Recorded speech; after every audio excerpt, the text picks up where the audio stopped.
Morning, Mr. Yu. Heard there's a chopper on the roof. Must be for you. You'll have to take the elevator. Seriously?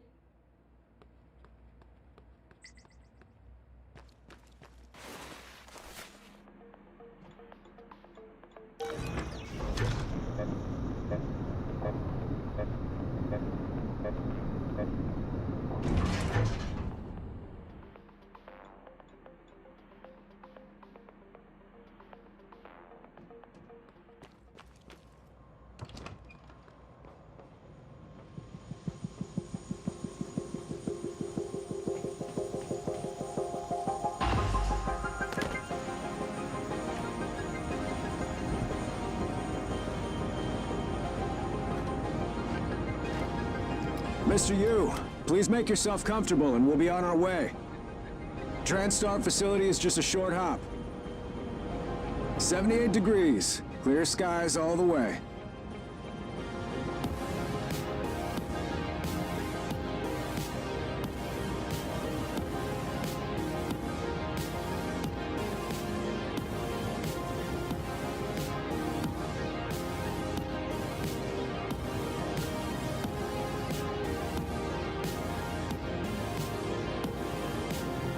That's a nice view on the bay there.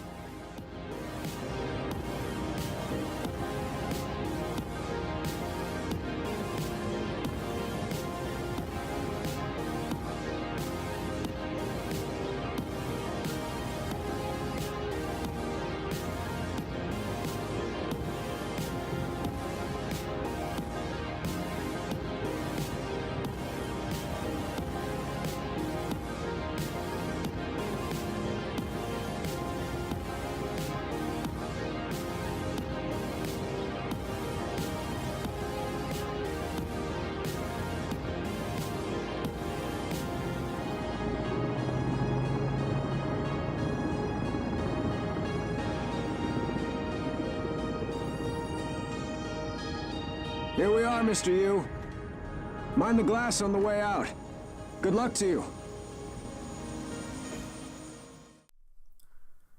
Prey was released on May 5th in 2017 on Microsoft Windows, PlayStation 4, and Xbox One. Prey was developed by Arcane Studios and published by Bethesda Softworks. The developer Arcane Studios is well known for Dishonored 1 and Dishonored 2.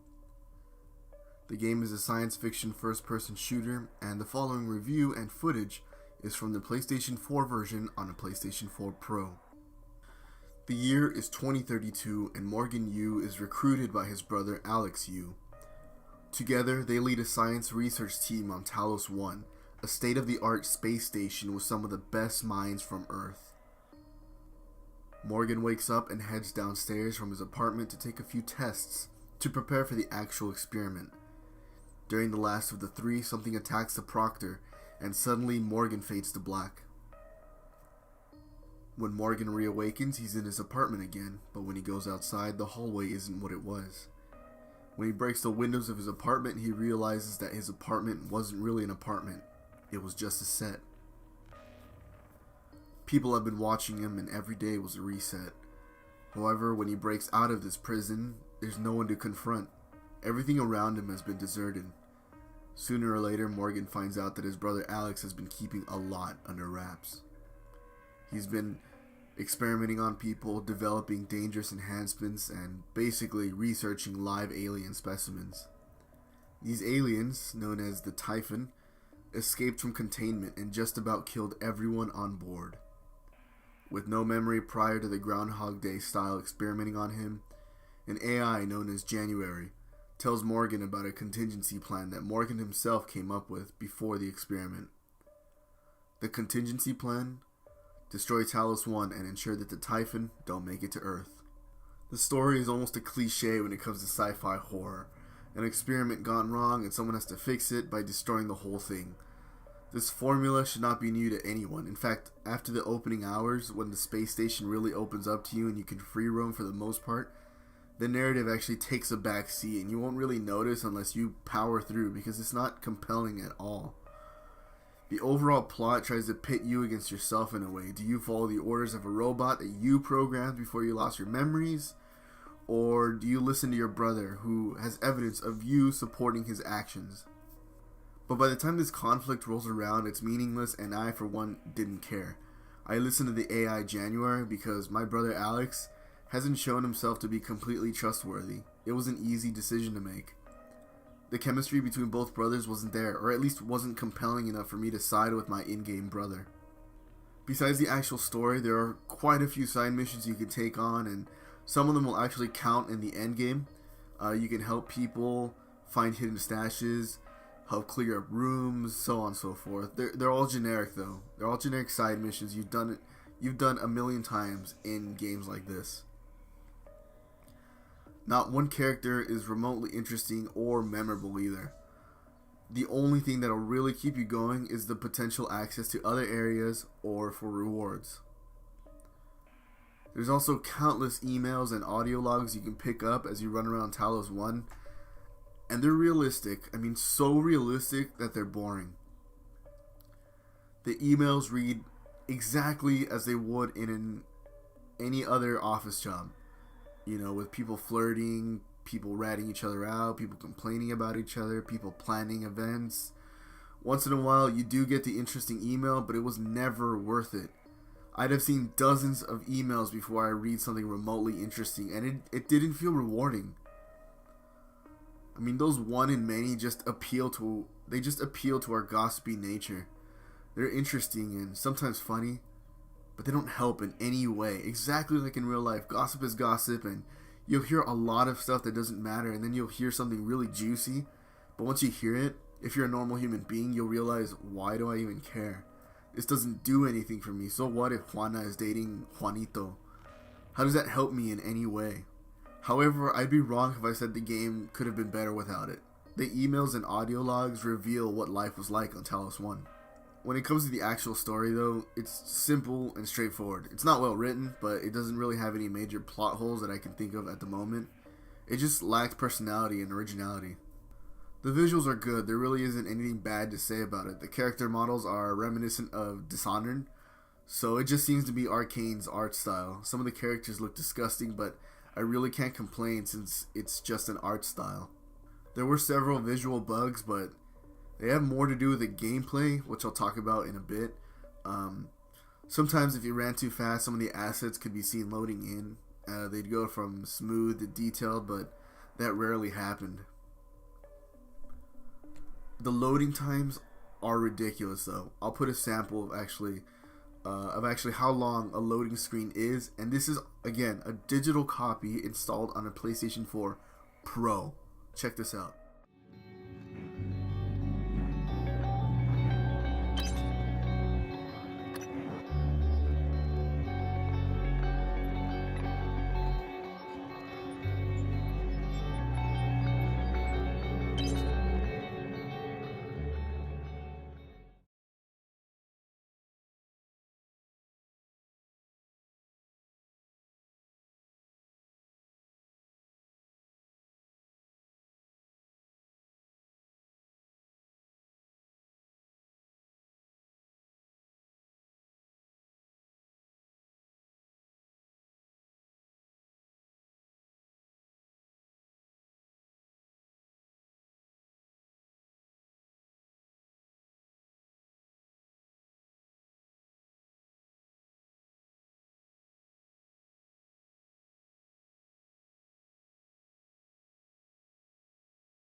I'm not kidding you. It gave me enough time to respond to like the 3 people that I was texting at the time, and when I wasn't texting, it gave me time to read 2 articles on the news app on my phone.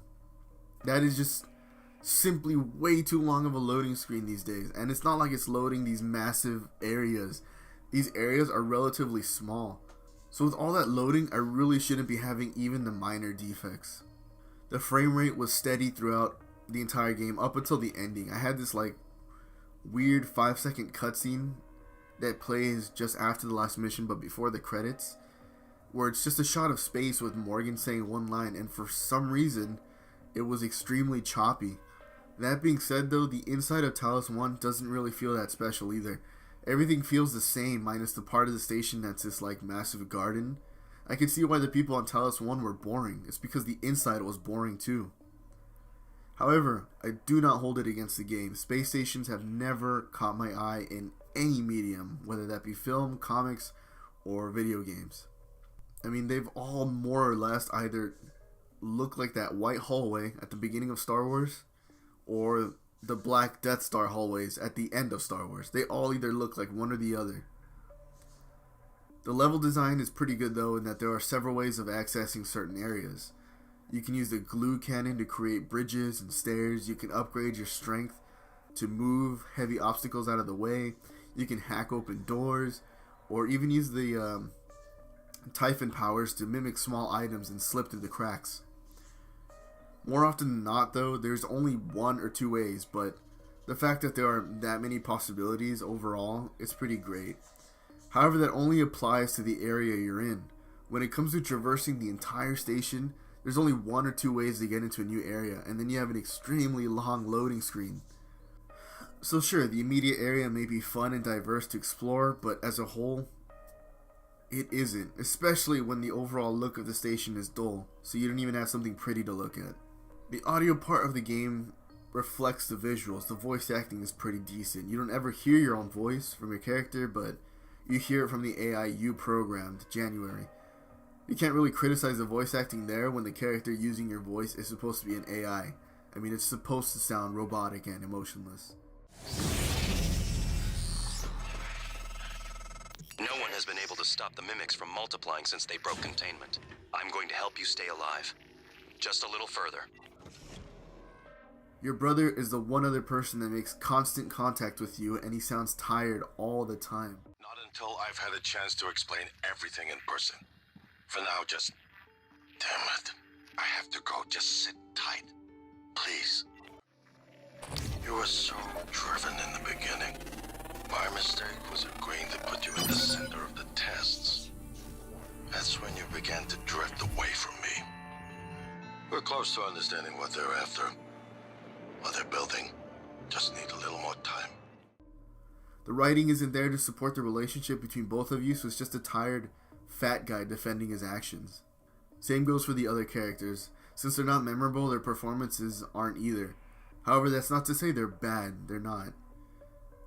The music is also non-existent, and when the stinger comes on, it's annoying. All it does is let you know you are in the presence of an enemy.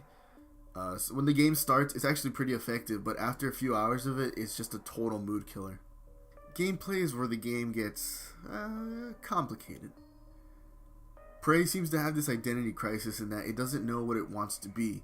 So Prey has some pretty high highs, but that also means it has some really low lows.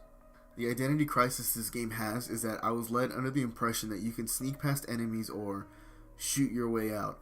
However, this game seemed to decide which one for you at random. Sometimes I'd go into a place where I can take everyone out if I was patient, or I can sneak by a few enemies, which was fine. However, sometimes when I wanted to sneak, there'd suddenly be an insane amount of enemies that would detect me in no time. Other times when the game decided that I had to shoot my way out, I'd run out of supplies. And I played the game on normal, so I was usually stocked up on everything, and it still wasn't enough. So I was just constantly like, do I sneak through or do I clear the room of enemies? And I asked that out of confusion, not out of choice. The game isn't built to fight off waves of enemies, but sometimes enemies can detect you way too quickly, or they stand in the middle of a room where you can't sneak around them. And there's also if you're gonna sneak, there's also way too many things to explore to want to always sneak around. It also doesn't help that the game is still pretty buggy. I mean, I did buy this a week or two after lunch. It also does. It also doesn't help that the game is still pretty buggy. I did buy this game a week or two after launch, so it might be that they're just going to patch the game. I can't.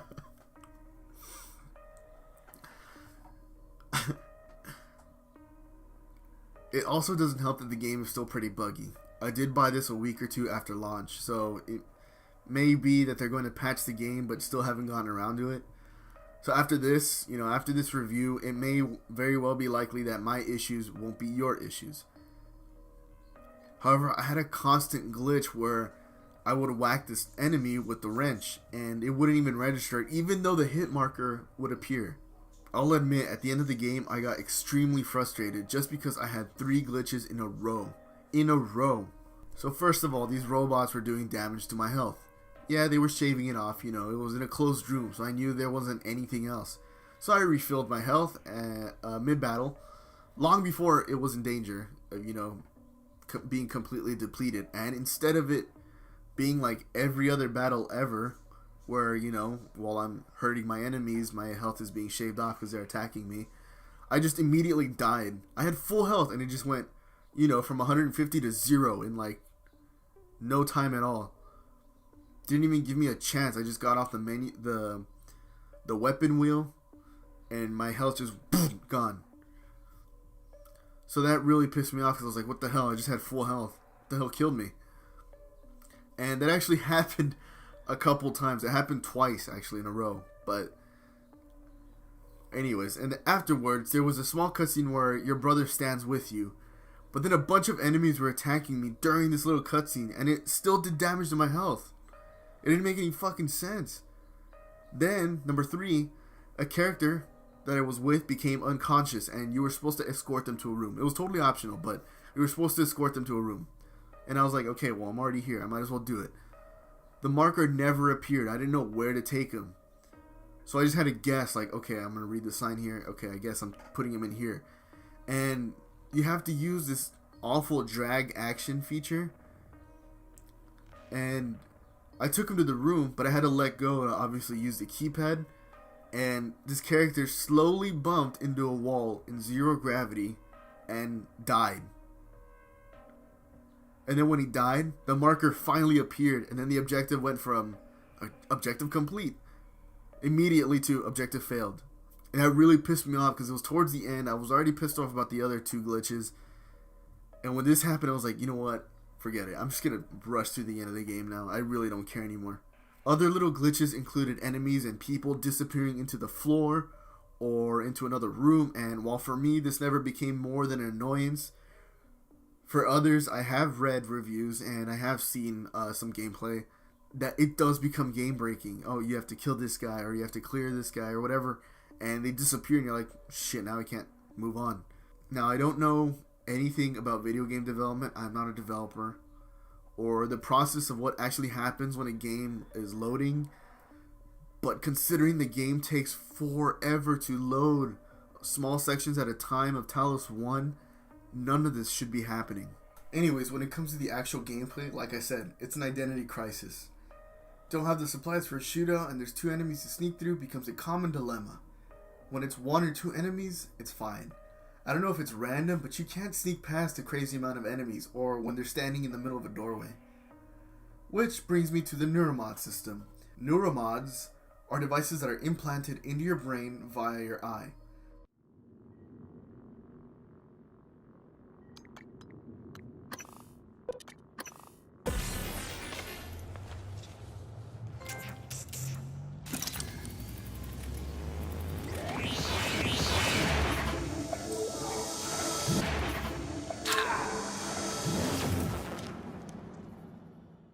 The very first implant is terrifying, but it's never done again, and I would have loved to have that animation every time I upgraded to really show that although you're becoming superhuman, there's a downside to it and that you're essentially mutilating yourself. Behind the scenes, people do have problems with the neuromods.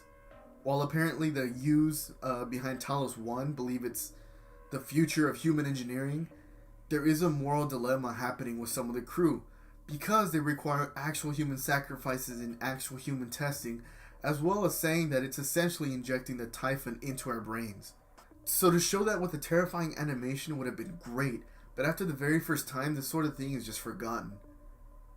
Anyways, neuromods are used to upgrade your abilities, and halfway through the game, you are given access to proper Typhon powers. Now at first, 1 or 2 are only necessary to get the introductory skill. But then the more powerful the skill, the more neuromods you need, and although they are plentiful, it becomes almost ridiculous how many you need later on in the game. Oh, I only need 1 right now, to become a little stronger. For that third version of that skill, you need like 8. So, it's kind of ridiculous. Oh my god, I'm implanting 1. Now you have to implant 8 of them. Like, it's just... And they totally forget about that. Thematically, I mean. Anyways. For something that was considered a touchy subject, it seems like the point of neuromods is to use them without discrimination to make yourself as powerful as possible. Beyond the thematic significance of neuromods though, they're just upgrades you pick up and use however you like. You can upgrade the human part of you or upgrade the alien part of you, and it's completely up to you how you use neuromods. Rather than upgrade any special alien abilities, I got 1 power and then I just upgraded my human attributes like health, my strength, my hacking ability, and my suit. As you walk around Talos 1, you'll pick up a variety of things besides neuromods, such as food, medkits, and random garbage. The garbage is actually incredibly useful because there are recycling machines throughout the world, Talos 1, that you put in garbage, and in return you get crafting material.